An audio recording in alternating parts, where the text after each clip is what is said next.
नमस्कार दोस्तों, मेरा नाम वीरू द्विवेदी है। मैं आपका अपने ही YouTube channel Veeru Dwivedi education hub पर स्वागत करता हूं, अभिनंदन करता हूं। सभी को वंदे मातरम, गुड इवनिंग, शुभ संध्या। आज हम बात करेंगे डियर एक ऐसे टॉपिक की जहां से मैं बता दूं प्रश्नों का अंबार लगना तय है। वीडियो थोड़ा बड़ा जरूर होगा डियर, मैं आपको बता दूं, लेकिन इस वीडियो में हम एक तरीके से जो है सामाजिक अध्ययन का बिल्कुल क्लीन स्वीप वीडियो बनाएंगे, जिसमें हम संविधान के एक एक टॉपिक को बिल्कुल बारीक से समझेंगे।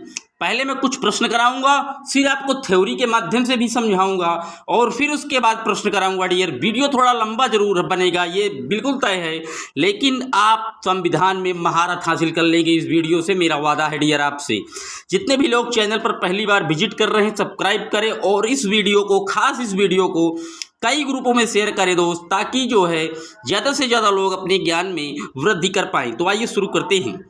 पहला प्रश्न कह रहा है, स्वतंत्रता के पूर्व के दिनों में प्रारंभ में किसने संविधान निर्मात्री सभा का विचार प्रस्तुत किया था?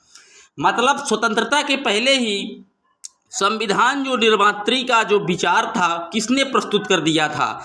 तो जो संविधान में संविधान निर्मात्री सभा का विचार था डियर, वो किसने प्रस्तुत किया था? तो प्रस्तुत किया था जवाहरलाल नेहरू ने। डी ऑप्शन एकदम सही है। बात करते हैं अगले प्रश्न की। संविधान सभा का पहला सत्र कब बुलाया गया था? तो संविधान सभा में आपको बता दूं 12 अधिवेशन हुए थे और जो पहला सत्र था डियर वो बुलाया गया था 9 दिसंबर 1946 को। सी ऑप्शन एकदम सही है। चलते हैं अपने अगले प्रश्न की ओर। भारतीय संविधान के प्रथम दिन की अध्यक्षता किसने की थी? यानी कि 9 दिसंबर 1946 को कौन अध्यक्षता किया था संविधान की? तो जो संविधान के प्रथम दिन की अध्यक्षता की थी वो की थी डॉक्टर सच्चिदानंद सिन्हा जी ने। डी ऑप्शन एकदम सही है, ये अस्थायी अध्यक्ष बनाए गए थे। बात करते हैं अपने अगले प्रश्न की। भारतीय संविधान सभा का संवैधानिक सलाहकार किसे नियुक्त किया गया था? तो जो संवैधानिक सलाहकार था डियर वो नियुक्त किया गया था डॉक्टर वी.एन. राव जी को। सी ऑप्शन एकदम सही है, डॉक्टर वी.एन. राव संवैधानिक सलाहकार के पद पर आसीन हुए थे। बात करते हैं अपने अगले प्रश्न की। संविधान निर्मात्री मंत्री परिषद की जो झंडा समिति थी उसके अध्यक्ष कौन थे? डियर कहीं कहीं आपको जे.बी. कृपलानी लिखा मिलेगा झंडा समिति के अध्यक्ष, लेकिन आप जब भी पूछे संविधान निर्मात्री परिषद की झंडा समिति के अध्यक्ष अगर ऑप्शन में डॉक्टर राजेंद्र प्रसाद दिया हुआ है तो आप सिर्फ डॉक्टर राजेंद्र प्रसाद को मारिएगा, वही एकदम सही आंसर है। आप जे.बी. कृपलानी पर कभी ना मारिएगा जब ऑप्शन में डॉक्टर राजेंद्र प्रसाद जी दिया हो। अगर राजेंद्र प्रसाद जी ना दिया हो तब आप जे.बी. कृपलानी जी की तरफ जाइएगा, वरना राजेंद्र प्रसाद जी एकदम सही आंसर है। चलते हैं अपने अगले प्रश्न की ओर। भारतीय संविधान को संविधान सभा द्वारा अंगीकृत किया गया था। तो जो भारतीय संविधान था इसको संविधान सभा द्वारा जो अंगीकृत किया गया वो 26 नवंबर 1949 को अंगीकृत कर लिया गया। ए ऑप्शन एकदम सही है, 26 नवंबर 1949। चलते हैं अपने अगले प्रश्न की ओर। भारत को एक संविधान देने का प्रस्ताव संविधान सभा द्वारा पारित कब किया गया? तो जो पारित किया गया था डियर, ये भारत को एक संविधान देने का प्रस्ताव वो पारित किया गया था 22 जनवरी 1947। यानी कि बी ऑप्शन में लिखा है 22 जनवरी 1947 को संविधान देने का प्रस्ताव संविधान सभा द्वारा पारित किया गया था। चलते हैं अपने अगले प्रश्न की ओर। भारत के संविधान के निर्माण में संविधान सभा को कितना समय लग गया? तो जो संविधान हमारा बना इसमें टाइम जो लग गया डियर वो 2 वर्ष 11 माह 18 दिन का समय लग गया और लगभग 63,76,729 रुपये भी इस संविधान को बनाने में खर्च हो गए। ए ऑप्शन एकदम सही है। चलते हैं अपने अगले प्रश्न की ओर। भारत के संविधान में उद्देशिका का विचार लिया गया है। तो जो उद्देशिका का विचार लिया गया है वो किस देश के संविधान से लिया गया है ये पूछ रहा है। तो उद्देशिका का विचार लिया गया था यूएसए के संविधान से, यानी कि अमेरिका के संविधान से। डी ऑप्शन एकदम सही है। चलते हैं अपने अगले प्रश्न की ओर। भारतीय संविधान का कौन सा भाग संविधान की आत्मा कहलाता है? मैं बता दूं डियर, भारतीय संविधान की जो आत्मा कहलाएगा, अगर ऑप्शन में उद्देशिका दिया है तो आप पहले उद्देशिका को मारिएगा। इसका जो सही आंसर है वो तो उद्देशिका है, लेकिन अगर उद्देशिका न दिया हो तो आप फिर मूलाधिकार को मारिएगा। मूलाधिकार को मार दीजिएगा संविधान की आत्मा। दोनों में हल्का डिफरेंस है, याद रखिएगा। उद्देशिका दिया हो तो सिर्फ उद्देशिका मारिएगा, उद्देशिका ना दिया हो तो आप मूल अधिकार को टिक कीजिएगा डियर। अगर पूछ ले कि भीमराव अंबेडकर जी ने किसे संविधान की आत्मा कहा था, तो आर्टिकल 32 याद रखिएगा, संवैधानिक उपचारों के अधिकार को डॉक्टर भीमराव अंबेडकर जी ने जो है संविधान की आत्मा कहा था डियर।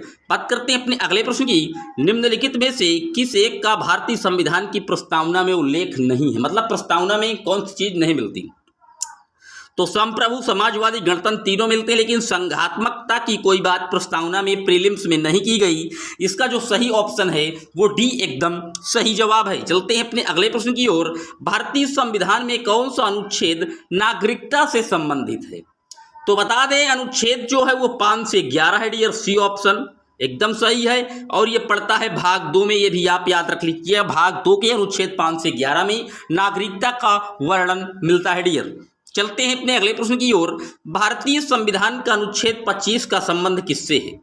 तो अनुच्छेद जो 25 है डियर, यह धर्म की स्वतंत्रता से है, सी ऑप्शन एकदम सही है। यह धर्म की आज़ादी देता है हर वर्ग को अपने धर्म के लिए, तो सी ऑप्शन एकदम सही है। चलते हैं अपने अगले प्रश्न की ओर। भारत के संविधान के अंतर्गत कौन सा अनुच्छेद कारखानों में बालकों के नियोजन का प्रतिशत करता है डियर? ये नियोजन नहीं है, ये निषेधन की बात करता है। मतलब कौन सा ऐसा आर्टिकल है जो कारखानों में बालकों के निषेध की बात करता है?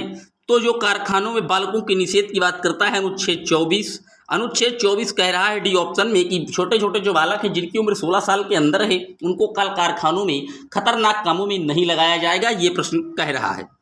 बात करते हैं अपने अगले प्रश्न की। सरकारिया आयोग का संबंध किससे है? तो जो सरकारिया आयोग है डियर, ये सरकार और न्यायपालिका से है, तो डी ऑप्शन एक सरकारिया आयोग है डियर, सहकारिया नहीं सरकारिया है, सॉरी। तो सरकारिया जो आयोग का संबंध होता है वो केंद्र और राज्य संबंध से है, ए ऑप्शन एकदम सही है। सरकारिया आयोग का संबंध केंद्र और राज्य के संबंधों से है डियर। अब बात करते हैं कुछ अपने हैंड रिटन, मैं आपको नोट्सों की ओर ले चलता हूं, उसके बाद फिर एमसीक्यूज करेंगे। देखिए, विश्व का सबसे बड़ा संविधान तो भारतीय संविधान है, नोट रखिएगा। विश्व का सबसे प्राचीन राजतंत्र या प्रजातंत्र तो जापान का है डियर। और विश्व का सबसे प्राचीन संविधान जो प्रथम अलिखित संविधान था वो कहाँ का है? वो ग्रेट ब्रिटेन का है। और विश्व का प्रथम लिखित लघु तथा छोटा संविधान अमेरिका का है। अमेरिका का संविधान दुनिया का सबसे छोटा संविधान है डियर। विश्व का प्रथम लिखित लघु तथा छोटा संविधान अमेरिका का है। विश्व का सबसे बड़ा बृहत संविधान भारत का है। भारतीय संविधान को वकीलों का स्वर्ग कहा जाता है डियर, ये भी आप नोट कर लीजिएगा, पहली बार आप सुन रहे होंगे। संसद भवन तथा राष्ट्रपति भवन का डिजाइन एडविन लुटियनिस ने बनाया है। राज्यों के प्रशासन की शक्ति केंद्रीकरण की शक्ति संघ में निहित है, ये आइवर जेनिंग्स का कथन है। भारतीय संविधान को वकीलों का स्वर्ग आइवर जेनिंग्स ने ही कहा है। भारतीय अपने भविष्य का निर्माण स्वयं करेंगे, 1922 ईस्वी में महात्मा गांधी ने कहा था डियर। अब बात करते हैं कुछ अनुच्छेदों की। तो अनुच्छेद पहला कह रहा है संघ का नाम और राज्य क्षेत्र। 2 कह रहा है नए राज्यों के गठन का प्रावधान। अनुच्छेद 14 कह रहा है विधि के समक्ष क्या हो? समता हो। अनुच्छेद 15 कह रहा है धर्म, मूल, वंश, जाति, लिंग, जन्म स्थान के आधार पर विभेद का प्रतिषेध है डियर। अनुच्छेद 16 कह रहा है लोक नियोजन के विषय में अवसर की समानता हो। 17 में अस्पृश्यता का अंत है। 18 में उपाधियों का अंत है। 19 में प्रेस की स्वतंत्रता दी गई है डियर। भारतीय संविधान में चौथी सत्ता यानी कि चतुर्थ स्तंभ, फोर्थ जो पिलर है वो प्रेस तथा समाचार पत्र को ही कहा गया है। अनुच्छेद 19 में वाक एवं अभिव्यक्ति की स्वतंत्रता है। अनुच्छेद 20 जो है वो अपराधों के लिए दोष सिद्धि के संबंध में संरक्षण है। 21 प्राण एवं दैहिक स्वतंत्रता का संरक्षण है। 20 और 21 को कभी जो है समाप्त नहीं किया जा सकता, ये नोट रख लीजिएगा, चाहे आपातकाल लग जाए, लेकिन आप आर्टिकल 20 और 1 का जो है स्थगन नहीं कर सकते डियर, नोट रखिएगा, पूछा जा सकता है। अनुच्छेद 21A शिक्षा में मूल अधिकारों को जोड़ा गया था। अनुच्छेद 12 से 35 तक मूल अधिकारों का उल्लेख किया गया है, नोट रखिएगा। 6 से 14 वर्ष तक के बच्चों के लिए निःशुल्क अनिवार्य शिक्षा है। अनुच्छेद 23 में मनुष्यों का क्रय विक्रय एवं जबरदस्ती श्रम क्या है? निषेध है। अनुच्छेद 24 में बाल श्रम निषेध है। 25 से 28 तक धार्मिक स्वतंत्रता है। 28 में जो है शिक्षा नीति के अंतर्गत धर्म शिक्षा निषेध की गई है। अनुच्छेद 30 में अल्पसंख्यक शैक्षिक संस्थाओं की स्थापना की गई है डियर। अनुच्छेद 40 में ग्राम पंचायतों का संगठन है। 44 में नागरिकों के लिए एक समान सिविल संहिता है। याद रखिएगा, बहुत इंपॉर्टेंट है, सिविल संहिता पूछा जाता है किस आर्टिकल में है, तो आर्टिकल 44 है डियर। अब चलते हैं 86वां संविधान संशोधन 2002 में, जिसके अंतर्गत अनुच्छेद 45 को नीति निर्देशक तत्वों में जोड़ दिया गया था। अनुच्छेद 51 का मूल कर्तव्यों का उल्लेख किया गया है। मूल कर्तव्य संविधान में 42वें संविधान संशोधन 1976 के द्वारा जोड़े गए। मूल कर्तव्यों की संख्या 11 है। प्रारंभ में 10 थे, 2002 में 11वां मूल कर्तव्य जोड़ दिया गया। चलते हैं अगले पॉइंट की ओर। अनुच्छेद जो 61 है वो राष्ट्रपति पर महाभियोग चलाने की प्रक्रिया है। 63 में उपराष्ट्रपति होगा डियर। मुख्य जो है वो मैं आर्टिकल आपको बता रहा हूं, जैसे अनुच्छेद 102 में दल बदल अधिनियम है। 108 में संयुक्त अधिवेशन है डियर। कुछ दशाओं में दोनों सदनों की संयुक्त अधिवेशन होती है, इसकी अध्यक्षता लोकसभा अध्यक्ष ही करते हैं। अनुच्छेद 110 धन विधेयक है, नोट रखिएगा, धन विधेयक का निर्धारण लोकसभा का अध्यक्ष करता है कि यह धन विधेयक है या नहीं, यह भी आप नोट रखिएगा। अब बात करते हैं अगले पॉइंट की। भारत में सर्वप्रथम आपातकाल उपबंध 1951 ईस्वी में पंजाब में लागू हुआ था। नोट करिएगा, भारत में सबसे पहले जो आपात उपबंध था वो पंजाब में लागू हुआ था 1951 में, संवैधानिक तंत्र की विफलता के तहत डियर। बात करते हैं अगले पॉइंट की। राष्ट्रीय आपात अभी तक 3 बार लागू हुआ है। सबसे पहले 26 अक्टूबर 1962 में, जब चीन के समय साथ भारत का युद्ध हुआ था, आर्टिकल 352। राष्ट्रपति शासन लागू करने का प्रस्ताव केंद्र में केंद्रीय मंत्रिमंडल तथा राज्यों में प्रस्ताव राज्यपाल करता है, ये भी आप नोट रखिएगा। उत्तर प्रदेश में अभी तक राष्ट्रपति शासन 10 बार लग चुका है डियर।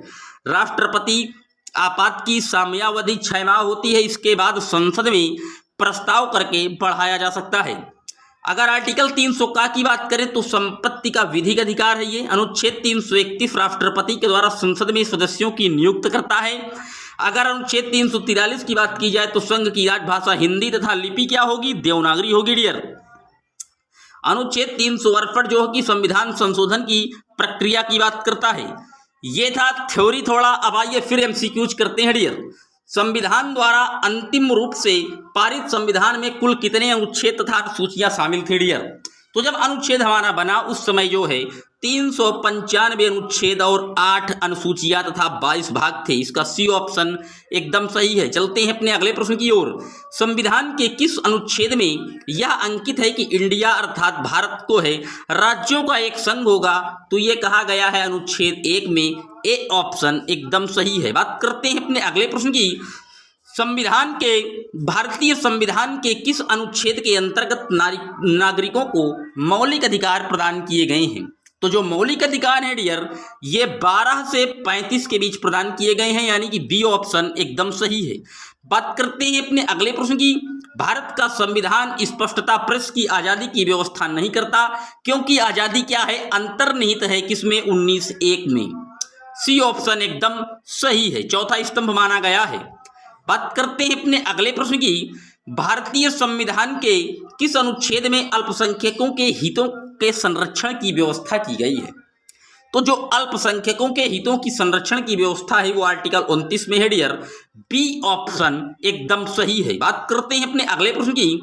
मौलिक अधिकारों के अंतर्गत कौन सा अनुच्छेद बच्चों के शोषण से संबंधित है? तो जो अनुच्छेद 24 है डियर, ये बच्चों के बाल श्रम निषेध का उल्लेख करता है।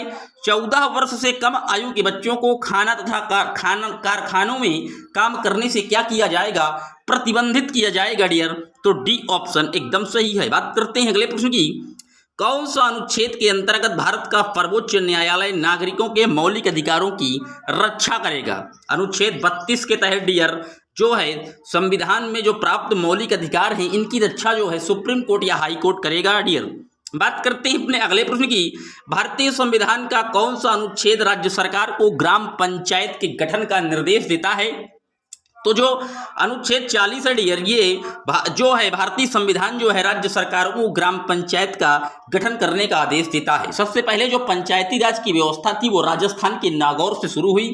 उसके बाद राजस्थान के बाद दूसरा जो प्रदेश था वो आंध्र प्रदेश बना था इसको लागू करने वाला, साथ ही साथ नोट डाउन कर लीजिएगा। चलते हैं अगले प्रश्न की ओर। 42वें संविधान संशोधन द्वारा संविधान के किस अनुच्छेद में मौलिक कर्तव्यों को जोड़ दिया गया? तो 51A में सरदार स्वर्ण सिंह समिति की सिफारिश पर इसे जोड़ा गया था। इसका जो बी ऑप्शन है डियर वो एकदम सही है। जितने भी लोग चैनल पर पहली बार विजिट कर रहे हैं चैनल को सब्सक्राइब करें, वीडियो को बहुत अच्छा है डियर, इसको शेयर जरूर करें कई ग्रुपों में ताकि कई लोग इस वीडियो का लाभ उठा सकें। बहुत डीपली वीडियो दिया गया है संविधान के बारे में। संघ की कार्यपालिका की शक्ति राष्ट्रपति में निहित होगी जिनका प्रयोग स्वयं या अपने अधीनस्थ अधिकारियों के द्वारा करेगा, ये अनुच्छेद 53 में कहा गया है। सी ऑप्शन एकदम सही है।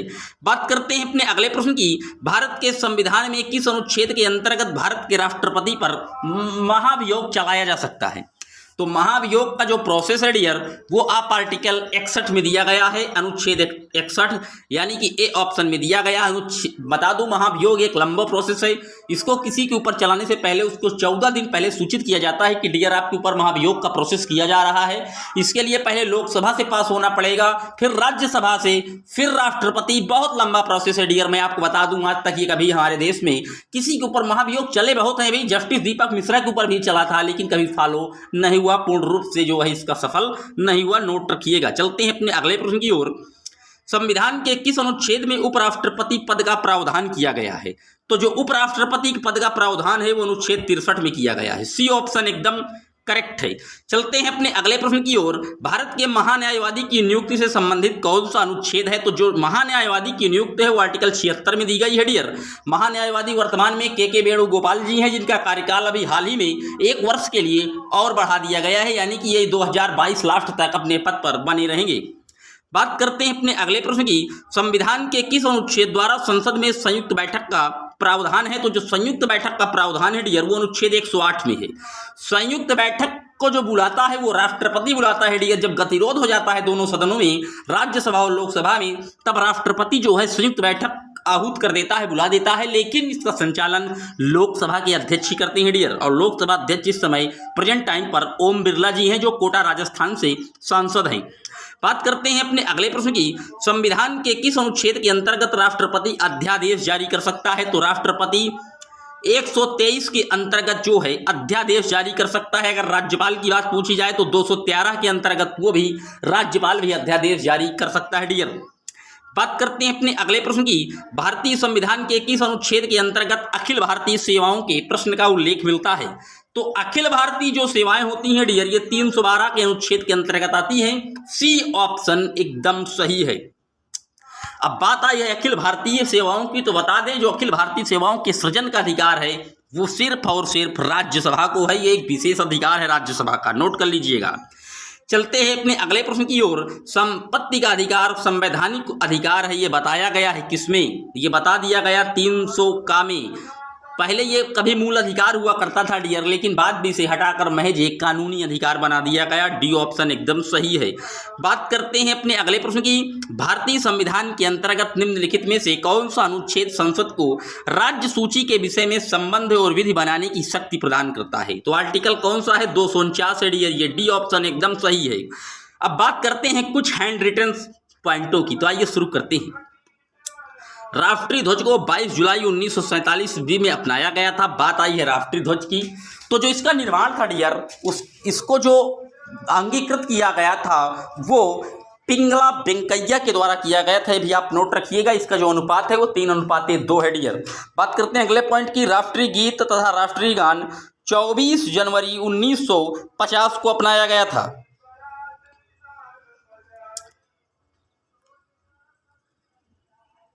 ये थे डियर आज के कुछ महत्वपूर्ण प्रश्न। आपको कैसे लगे कमेंट बॉक्स में लिखिएगा। अगर वीडियो आपको अच्छा लग रहा है तो सब्सक्राइब जरूर करें, लाइक और शेयर करना ना भूलें।